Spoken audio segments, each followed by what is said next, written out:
Il ne reste que quelques minutes à ma vie. Tout au plus quelques heures, je sens que je faiblis. Mon frère est mort hier au milieu du désert.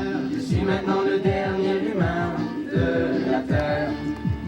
On m'a décrit jadis quand j'étais un enfant ce qu'avait l'air le monde il y a très très longtemps, quand vivaient les parents de mon arrière-grand-père et qui tombait encore de la neige en hiver.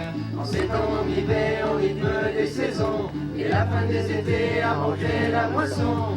On pleurait la vie coulait dans les ruisseaux où venaient s'abreuver chevreuils et orignaux. Moi je n'ai vu qu'une planète désolante, paysage lunaire et chaleur suffocante, et tous mes amis mourir par la soif ou la faim, comme tombent les mouches, jusqu'à ce qu'il n'y ait plus rien. Plus rien. Plus rien.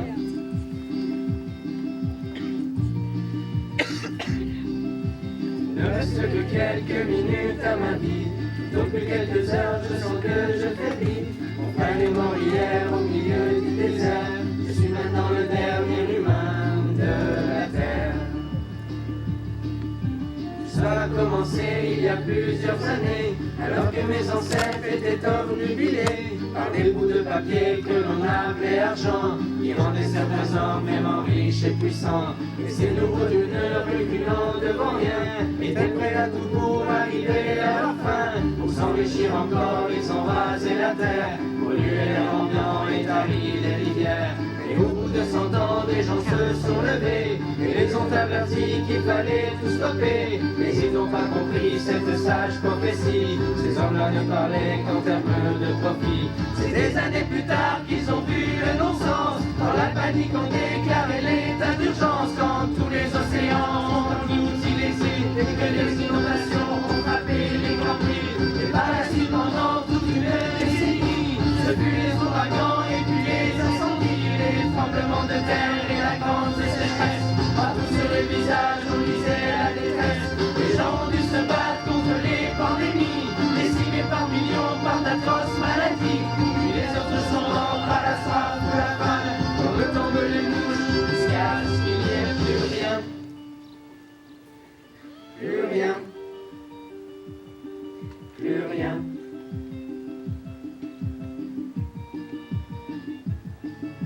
Mon frère est mort hier au milieu du désert. Je suis maintenant le dernier humain de la terre. Au fond, l'intelligence qu'on nous avait donnée n'aura été qu'un beau cadeau empoisonné, car il ne reste que quelques minutes à la vie. Tout au plus quelques heures, je sens que je faiblis. Je ne peux plus marcher, j'ai peine à respirer. Adieu l'humanité, adieu l'humanité.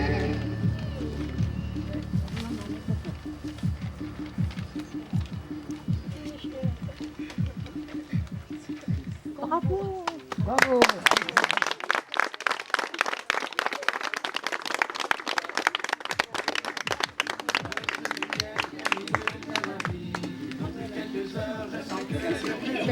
Mon frère est mort hier au milieu du désert. Je suis maintenant le dernier humain de la terre. On m'a décrit jadis quand j'étais un enfant ce qu'avait l'air le monde il y a très très longtemps, quand vivaient les parents de mon arrière-grand-père et qui tombait encore de la neige en hiver. En ces temps on vivait au rythme des saisons et la fin des étés arrangeait la moisson.